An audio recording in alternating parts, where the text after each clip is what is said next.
Hello everybody and welcome to Golf Center. We've got a big week. We've got majors to talk about. We've got a ban on putting to talk about, along with my co-host Bob Stevens. I'm Chris Tremblay, and Bob, who do we have on this week? And we've got special guests too. We do. Adrian Morris, the general manager at Berkeley Hall, will be here to talk about the Players Am, a spectacular tournament that's coming up the 11th through the 14th. Gary Otto will be here. He's the head professional at the Country Club of Hilton Head. They've got an awful lot going on. They sure do. One of the busier courses on the island. And Keith Weaver will be here. He's not going to answer the question, what's the best 19th hole on the GolfWeek Amateur Tour? No, we're not going to ask him that. Not yet. We're going to ask him that one a little later on, but he'll be updating us on what's happening with the GolfWeek Amateur Tour. But first, let's get to what's happening in the world of women's golf, and NB Park, she just keeps rolling along. There's only one thing that's happening. Yeah, there's the three fingers. She's with three legs of the majors. Won the first three of the year. Needless to say, a pretty awesome accomplishment. The first person to win the first three majors of the year since Babe Zaharias did it back in 1950, back when they only had three majors, Bob. That's pretty strong stuff. You've watched her play. Her game seems so solid completely. What do you think's the real strength of it? What's the best part of it? If we watch her hit it, yeah. I don't know about you, but I did watch a decent amount of the tournament, and I didn't see her hit a ball out of play all weekend. Granted, we might have missed a green here or there, but when she gets that putter in her hand, awfully tough to beat a hot putter, especially one that's hitting a lot of greens. How about a hot putter for this length of time, though? We don't usually see that on any of the tours. One good week, 2 good weeks, three major tournaments. Three major tournaments, incredible. 6th victory of the year, 3rd win in a row. And, what can you say? You watch her play, she's just so solid. And if you look at actually comparisons to her swing years ago and what it is now, her tempo has actually slowed down considerably. She's come and be, much more deliberate, which is something you generally don't see. Usually swings as we get a little older tend to get a little quicker. Nancy Lopez used to stop at the top, That's right. She had that nice pause. Well, So what does NB have to look forward to now? Well, in a few weeks we have the Women's British Open, which is the 4th major of the year, and actually the women this year have 5 majors. The Avion Championship, I believe it's in France. Yep. Yeah, they're going to have that as being the 5th major this year. So it should be interesting to see how that plays out. Indeed, certainly raising the profile of women's golf worldwide. No doubt about it. As we move on to the PGA Tour, Bill Haas, another win for him, showing that, when he won the FedEx Cup a couple years ago, quality play generally comes to the top. Young man who played in the Players Am, plays, of course, at the RBC Heritage every year. In fact, owes his very existence to Hilton Head Island, because Mom and Dad met here when Jay was playing here. There you go. At the RBC Heritage one year. He's a winner after really not a very good run. He had not been playing well running up to this tournament, and yet has had quietly a very solid year. I watched him win at Riviera a year ago when he kind of stole the tournament from Phil Mickelson and Keegan Bradley, and snuck in and then won it in a playoff. He can play, can't he? He can, he hits the ball so well, he hits it far, and he's got good bloodlines too. Yeah, if he wasn't so hard on himself, he'd win even more. It does seem that way. He tends to beat himself up a little bit, but when he gets it going, and he got it going on Sunday, he's a winner. And the one thing I really like about him, if you watch his swing, one of the things instructors really look for is a great rotation of the pelvis as players go down and through. In other words, we're looking for them to really get a good turning motion instead of kind of standing up and popping out. And if you watch him, I don't think anybody on the men's tour really turns through the ball much better than he does. Yeah, this weekend the tour is at Greenbrier. You have a little bit of history being there and watching some good golf. Watched a 59 there from Stuart Appleby a few years back, one that he had to have on a Sunday to win the tournament. To me, that's one of the great 59s of all time. There haven't been very many of them to begin with, but Stuart Appleby will certainly have some fun. I need to ask you, I remember when he shot 59, he made a 2 on the last hole. He made about a 12 or 15 footer, if I'm not mistaken. Were you there? Absolutely. You were right there on the green. You were right there on the green calling it. Okay, great. And it was terrific. I was with him throughout the day, and it was amazing to watch how he just tried to keep shot at a time in front of him. And that's a great tournament to watch the finish of, because the final hole is a par 3. They really do want someday somebody to win the tournament with an ace, dunk it right in the hole, right? At the 18th hole. It'd be fantastic. One other notable finish from that tournament, Stewart Cink had his highest finish, believe it or not, since he won the Open Championship a couple years ago with a 5th place finish. So it's nice to see him maybe starting to play well again. Yeah, the 2-time RBC Heritage champion has struggled a little bit. I think he put a little pressure on himself after he won the Open Championship to play like a major champion. A lot of guys have done that. They win that first one and then they think, boy, I need to play differently. Well, no, they don't. We talked about that before the show came on, how some players have done that. Leaving the tournament, let's go to the FedEx Cup because we only have 7 more weeks before the FedEx Cup playoffs. As hard as it is to believe that it's come up that quick.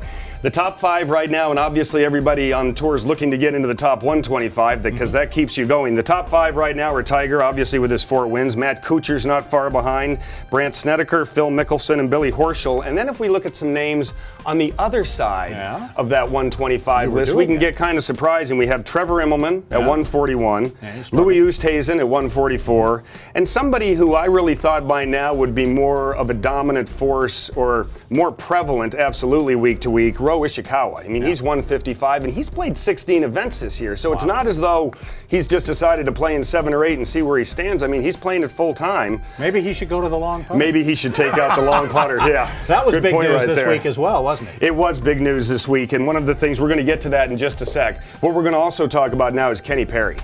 Finally winning a major championship. And he's got the long putter. He has the long putter now, and we're going to talk about how much longer he's going to be allowed to use it. But Kenny Perry captures his first major after a couple of disappointments on the regular tour, losing in a playoff to Mark Brooks for the PGA years ago at Valhalla, losing to Angel Cabrera a couple years ago in the Masters, and finally he gets one in Pittsburgh this week. He does indeed. Beats Freddie Couples. That's good work. And he shot, 63 over the weekend. It was some ridiculous numbers. So, he finishes at 19 under. Freddie and Duffy Waldorf finished at 17 under, and then the rest of the field was 12 under and behind. So they were pretty far back. He gets it going.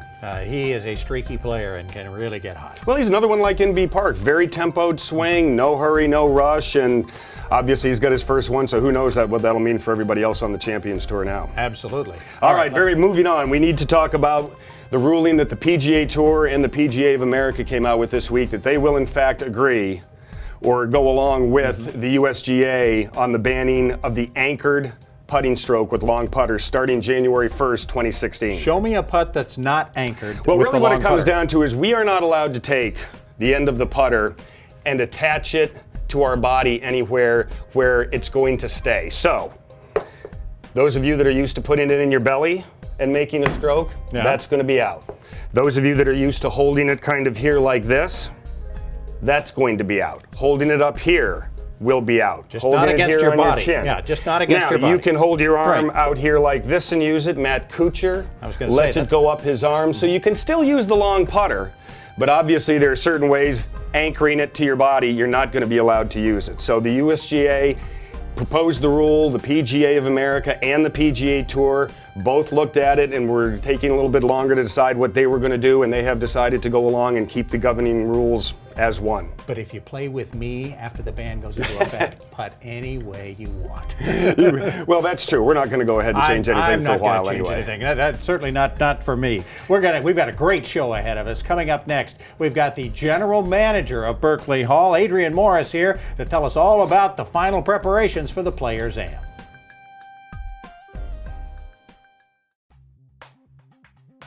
The biggest golf tournament in the Low Country, this side of the RBC Heritage itself, is coming up July 11th through the 14th. It's right on our doorstep. It's the Players Am out at Berkeley Hall, and we are joined by Adrian Morris, the general manager of Berkeley Hall, the head honcho, the man who's got to make this tournament work. Adrian, welcome to Golf Center. It's going to be a wild week for you.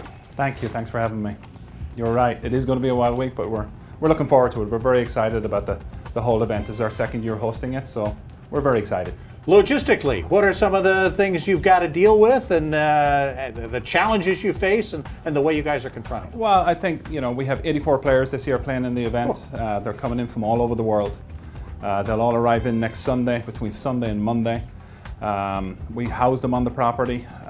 We got to get them to their homes, hope that everybody's happy. And then we'll feed them for the week, Monday, Tuesday, breakfast, lunch, dinner, all the way Monday, Tuesday, Wednesday, and through the event through Sunday. So, and then we got to get them back to Savannah Airport and the following Sunday. So it's a pretty busy week. But one of the things I love about this tournament is the cooperation of the folks at Berkeley Hall.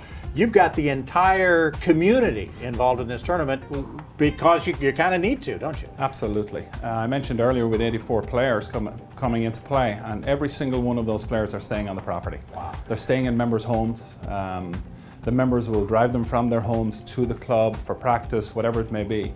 and they really get behind it. So the logistics and getting them all in and getting them involved is a real plus. The logistics sound more challenging than running the tournament itself, Bob. Than playing in the tournament. Certainly. Adrian, we talk about the South Course. It's a Tom Fazio course that's been described by many as core golf. What do you think core golf really means from a player's perspective? Well, core golf initially was a unique concept that was brought up by the original developer of Berkeley Hall, and with Tom Fazio, the idea was to mainly just play golf like you're walking in a park.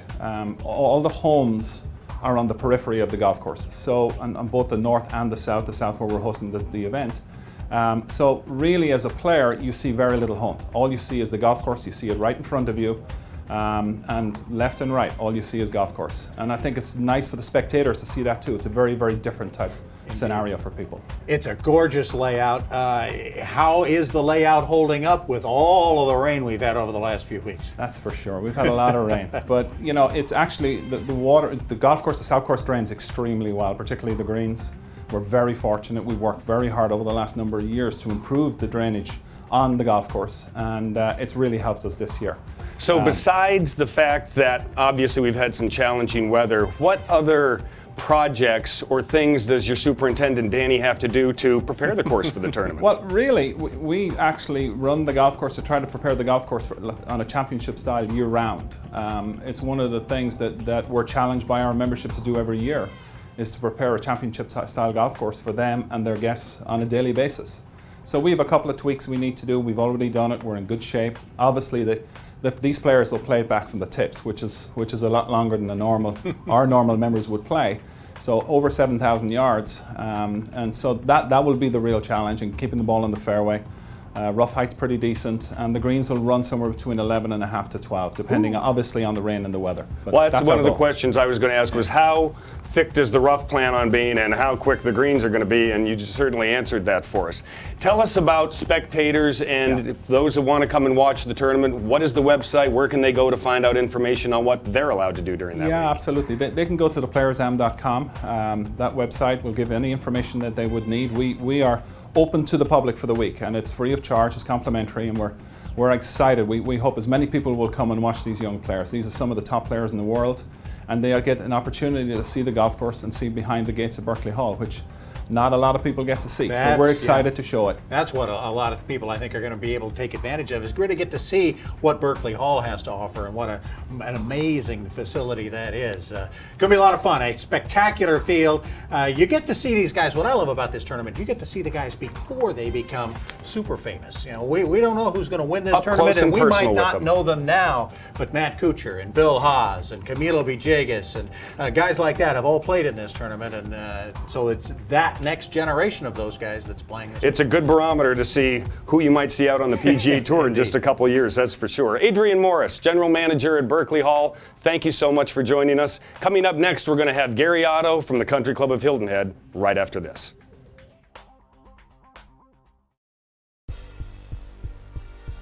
One of the very best golf courses on the island, one of my favorite golf courses on the island. It might have been the first one I played when I first came to the island, the Country Club of Hilton Head.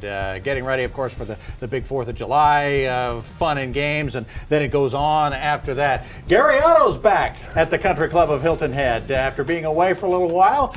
Gary is the head professional there. Welcome in, Gary. Good to see you again. Great. Thank you for having me. I'm excited to be here, and as you mentioned, 4th of July coming up is very exciting at the Country Club. It is indeed. And you guys got your aeration done in early June, so tell me about the golf course. Oh my God, the course is in great shape, tee to green, it really is. And as you know, you've played there many times. The greens, we redid the greens a couple years back, and fairways, tees, and everything are spectacular. Gary, tell us a little bit about the access that not only members have, but the public have to the Country Club of Hilton, because that's obviously something that all our watchers want to know. Absolutely. The golf course is semi-private, so we welcome our visitors and locals to come on out.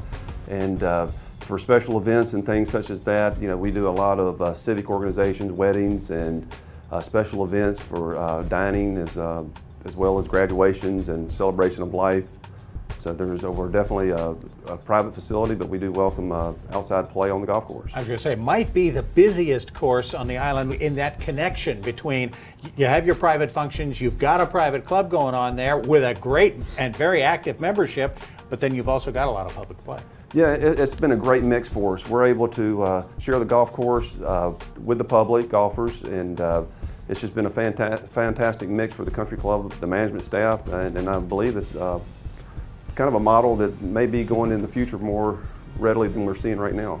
One of the benefits that the majors have there, or the members, excuse me, have there, is that they have a brand new fitness facility, a 7,000 square foot fitness facility to do their thing in. Tell us a little bit. Yeah, the fitness facility is state-of-the-art, 5,500 square feet total in the fitness. Then we also have an indoor pool, we have an outdoor pool, we have 6 tennis courts, we have a tennis professional on staff, we have fitness directors on staff and physical trainers to help with the membership there. And it's just been a great experience. Opened a few years back, and it is top-notch. I would invite everybody to at least come out and take a look at it and see what we have to offer. And Jeff Pikus also is running instructional programs there, if I'm not mistaken. Yeah, Jeff's still there. He's been our director of instruction there for many a year now. Does a lot of things with couples, juniors, junior golf, and individual lessons. Does a fantastic job, and we're very fortunate to have him. Now, do you need to be a member to have a function there, a wedding there, or any other kind of event there? No, sir. We're definitely streamlining for memberships only, but we do offer catered events for civic organizations. We have certain clubs that meet up there on a weekly basis for lunch. We also are open for weddings, celebration of life events, and the such. What tends to be the busiest time of year or time of the week for you? On the golf course, yes. Probably Monday through Friday are pretty steady. Saturday, Sunday are our least busy days, and right now in season begins in September, so June, July, and August is a little bit slower than the fall months coming up, but it's typically afternoons after 1 o'clock is probably the best time to come out. I was going to say, that's the real secret to learning how to play golf on Hilton Head Island. If you're a local, play on the weekends, and if you're coming as a visitor, play later in the afternoon. Folks always want to get that early tee time because of the warmth. Go to the beach in the morning, and Gary, you invite them to come on out in the afternoon. If you tee it up at 3 or 4 o'clock, you're going to get your 18 in, and it's going to be cool at the end of the day rather than hot. Yeah, absolutely. If I personally were playing, I would love to target the afternoon. The rates are a little less expensive, and actually the temperature will start going down a little bit. You don't have the dew on the grass in the morning. It's not as busy, so it's a lot of win-wins there for afternoon golf here. Gary, what's the website for the Country Club of Hilton Head so folks can get all the information they need? You want to go to www.hiltonheadclub.com. HiltonHeadClub.com, and you can find out more about the Country Club of Hilton Head. Absolutely. Great to have you, Gary Otto, the head golf professional at the Country Club of Hilton Head. Thanks so much for joining us. Great. When we come back, we're going to be joined by Keith Weaver of the GolfWeek Amateur Tour right after this.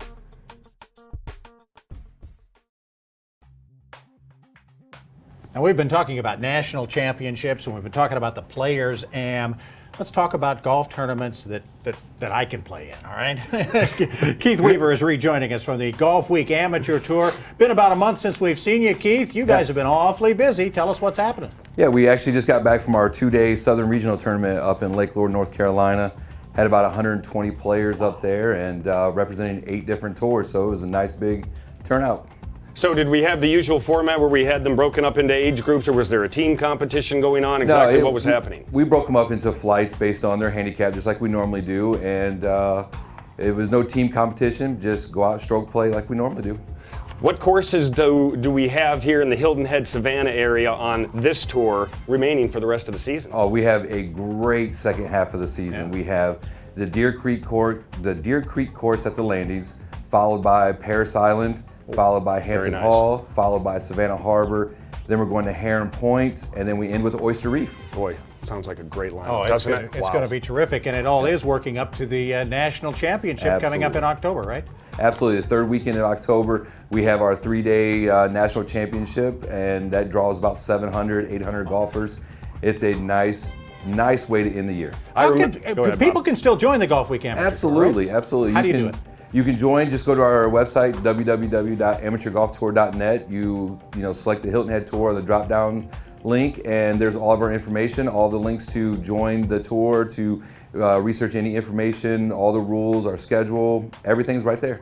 Obviously, cost is a concern for many when it comes to entering or buying anything. Tell us about the costs incurred when they play in an event and joining the tour, etc. Well, right now we're offering a discounted membership for the rest of the year since we're halfway through. Instead of the $85 membership, we're offering $50 to join for the rest of the year. The tournaments themselves range between $80 to $100. That includes your golf, your prize fund, your range balls, your cards. So you get a lot of good things with it, and it's not too awful expensive to play. Usually 36-hole tournaments? No, locally they're 18. 18s, okay. But we do have the Icebreaker, which is 36, the Southern Regional 36, and the National Championship, which is 54. Okay. Now, let's get back to the National Championship for just a bit, because I remember last year when we had it here, we had over 800 players. Yeah. A lot of different courses. Just tell us a little bit about how that functions and how somebody can qualify for that, Keith. Well, to qualify, you have to play in 5 local events throughout the year. And then once you get to the National Championship, if you're in the top 10 in your points in your flight, then you qualify. Is that in your region? In your region. In your region, in your flight. Okay. Right, so the top 10 in the B flight in Hilton Head qualify. And, we go down and we have a Ryder Cup match between an Ohio team. We have a skins game. We have 3 days of tournament golf. And it's just usually 5 great days of golf. That does sound like a whole lot of fun. And this is also a great way for those of you who maybe regularly play in club tournaments. Get your game ready by playing on the GolfWeek Amateur Tour, because you're getting tournament conditions and you're getting a tournament atmosphere that the players on the Pro Tours say you really need. You can't just practice your way into You need to play your way into Yeah. something, no doubt about it. Right. Tell us about some of the courses. I know the ones we have remaining. What are the events at each one? Is it going to be individual stroke play? Are we mixing it up in any other way? And these will be point events for the National Championship. Absolutely. They're all individual stroke play within your flight. There's no team competition throughout the rest of the season. And it's just go out, compete against guys with your handicap, and have a lot of fun. Now, let's talk about handicap for a sec. Is this a handicap that they've garnered from the USGA, or is this something that when you do tournament rounds within, the GolfWeek Amateur Tour, you're using those to get the person's handicap? Right, we'll keep their handicap based on the tournament rounds they play with us. We use the USGA formula, so it's a legit tournament USGA handicap. Well, it sounds like something that if somebody, like you said, wants to get out there and bolster their competition a little bit, that's a great route to go. It's a good way to do it. It sure beats playing in the scrambles that I end up playing. You got to play your own ball all the way around, I Bob. hate that. Keith Weaver, thank you so much for joining us. We look forward to having you back. All right, thanks for having me. And that's going to do it for Golf Center this week. For my co-host, Bob Stevens, I'm PGA professional Chris Tremblay. Thanks so much for joining us. We'll see you next time.